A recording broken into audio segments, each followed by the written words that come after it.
Greetings my beautiful lovelies, it's Emmy. Welcome back. Today I'm going to attempt to make homemade tofu. Now a few of you have requested this, and when I found a do-it-yourself homemade tofu kit that came from Japan, I knew I had to try it. So it finally arrived and it came in this box. Very cute. I will include the link to the website which I bought this from down below. It says make your own delicious homemade tofu with Mitoku Home Tofu Kit. So in a nutshell, we're going to take dry soybeans, soak them, pulverize them, make soy milk, add the nigari, which will coagulate it, kind of similar to cheese. Like if you were to add rennet, it's kind of an analogy. Coagulate it into a gel, then remove a lot of the liquid and press it, and then we'll have a block of tofu. So this is a pretty involved process, so let's go ahead and get started. Very clear and illustrated instructions. And the first thing we need to do is prepare our soybeans. So about 24 hours ago, I took 300 grams of dried soybeans, washed them, cleaned them, and then just soak them with plenty of water. They get really, really fat. When they're dry, they look more round. And as they plump up, they turn more like a kidney bean shape. Hinoki, also known as Japanese cypress, is a beautiful wood, very pale in color, and it's often used in things like sake boxes and tofu presses. There's a little bit of preparation here. I took a big pot of water and heated it up nice and hot and added about 2 tablespoons of rice wine vinegar.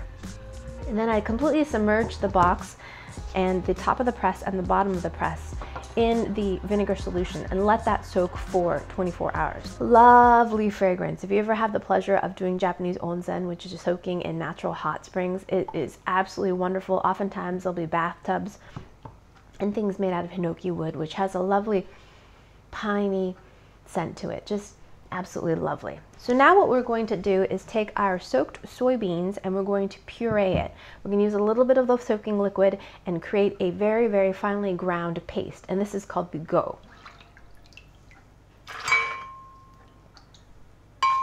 That said, to make sure to use enough of the soaking liquid so that this is going to be a fine puree. All right. Pardon the noise, here we go.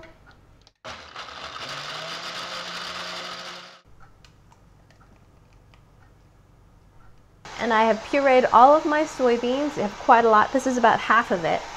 And in this large stock pot, I have 7.5 cups of water that I've brought to a boil. And I'm going to slowly add my soybean mixture and keep stirring it so it doesn't stick. Ooh, it's spattering all over the place. Lovely. So add the rest. Now we're going to bring this up to a boil. It's hard to see because you've got all this foam on top. This process is very similar actually to cheese making in terms of taking a liquid, adding something to it, having it coagulate into something firm, and the substance has a change in physical state and of course flavor. Cheese making is also something I'd like to attempt. I want to make mozzarella. I've seen recipes made with ricotta, made from the whey from making mozzarella, so that sounds absolutely fascinating as well. Okay.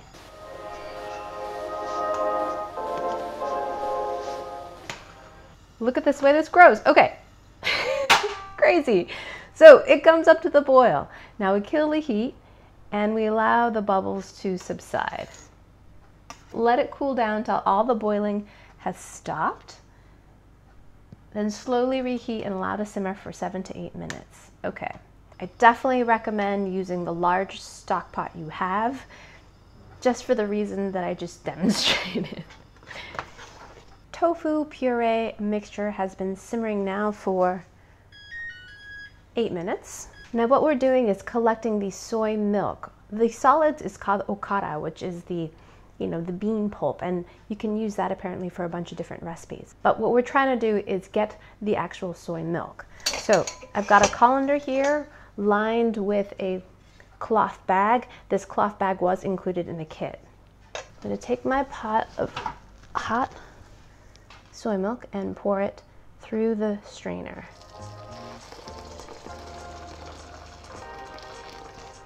And do this in batches. So cool. Pour this into another pot because this is not going to fit. That's basically soy milk. You know, people use that as a dairy milk substitute. Now you've got soy milk. All right, I think I can do this in 2 batches here. They demonstrate a technique in which you use your chopsticks to gain some leverage so you can twist the bag around without burning yourself. Let's see if I can do it. So let's pull up the ends. This worked out really nicely. You can give it a preliminary twist just like that. And then you take your chopsticks and form an X. And I think you just use this to press it.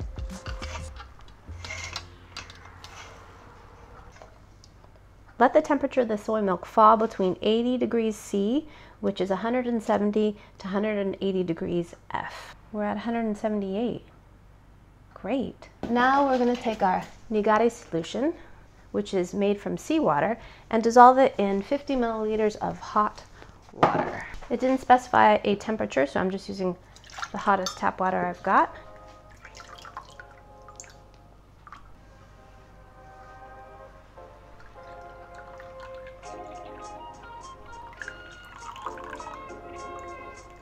Says to let this sit for 15 minutes while the curds and whey start to develop. The curds will be the solid tofu and the whey will be the watery portion. The more the soy milk is stirred at this point, the greater separation of the curds and whey and the firmer the resulting tofu. So I'm just going to let this sit here for 15 minutes and then we're going to press the tofu. It is so great. I love this. I love this. I love this. I love this. Dun, dun, dun, dun. Oh, 15 minutes, 15 minutes. Timer start. So far, so good. All right, coagulate, coagulate. I think it's already happening. Look at this. See those chunks that are starting to form? Yes, yes, yes, yes, yes. Coagulation. Such a great word, coagulate, coagulate. There are probably people out there that don't like that word. It's probably like in the same vein as like moist, moist, moist, moist, coagulate, coagulate.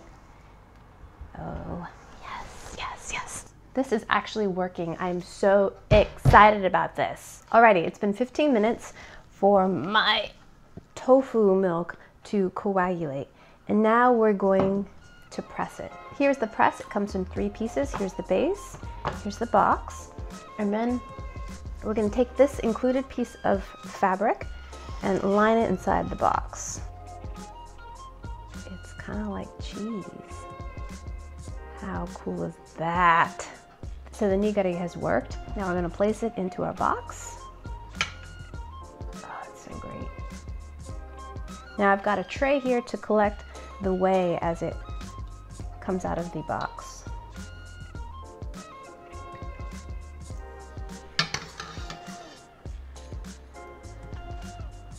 Fold the fabric over.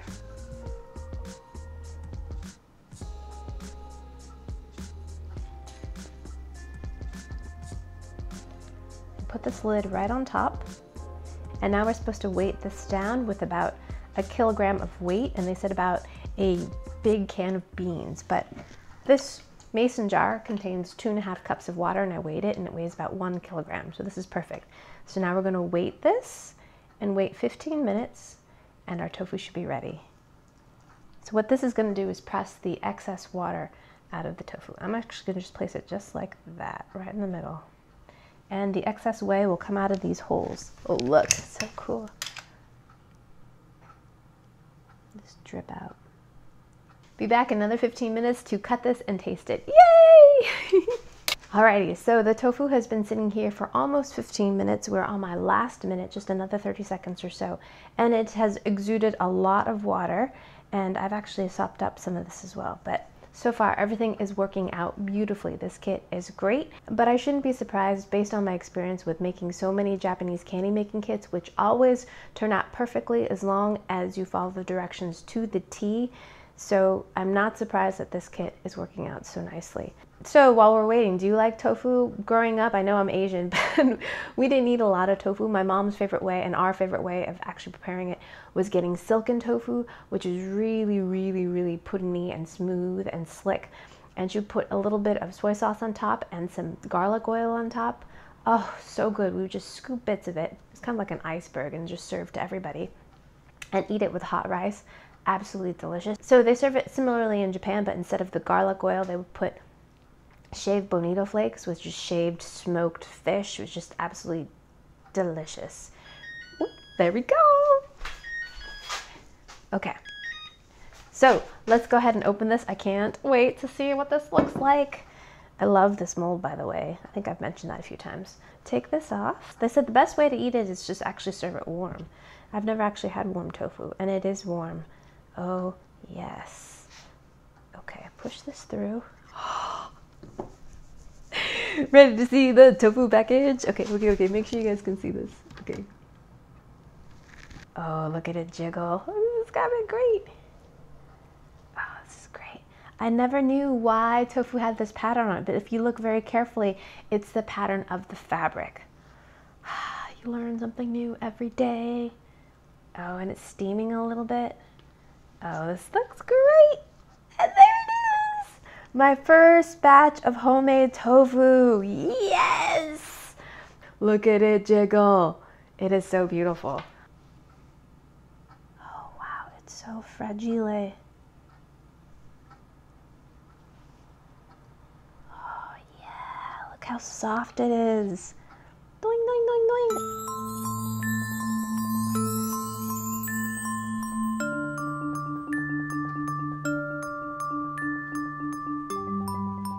Alrighty, so let's have my first taste of warm homemade tofu. Here we go.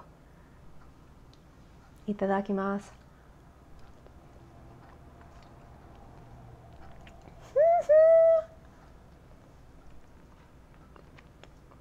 Now, I was always in the camp that tofu doesn't have much flavor. It pretty much takes on whatever you add to it. And it's true, it's a pretty blank canvas, but it does have flavor. And when you make a homemade version and you have it warm, it's a lot sweeter. It's sweet, and the texture of the curds are fine. This is much more like silken tofu. It has a nice, slick, smooth consistency to it, and it's just kind of buttery and sweet and just oh so soft. It reminds me of the tofu that you get in like miso soup, where it's just like soft and just succulent. And warm. This is delicious. According to the directions included with this box, it says that the tofu is best served and eaten the day it's made, but you can preserve it, as you see when you get it at the grocery stores, in water. So what you would do to save this is get yourself a container larger than the tofu and completely submerge it in water. Place it in the refrigerator, and when you're ready to use it, just cut it as you would, warm it up in soup, crush it, make croquettes, make faux meatballs, whatever you want, however you have your tofu. Make a smoothie. Delicious! This is relatively inexpensive to make. I believe a bag of beans cost me about $5 at the Korean market. I could get at least 2 or 3 batches out of that bag of beans. And of course, the kit is an investment, but if you're doing this for the rest of your life, then it's totally worth it. So there you have it, homemade tofu. Let me know in the comments down below if there are any other recipes you'd like me to test out or try. I hope you guys enjoyed that one. I hope you guys learned something. Please share this video with your friends. Follow me on social media. Like this video, subscribe, and I shall see you in the next one. Toodaloo, take care, bye!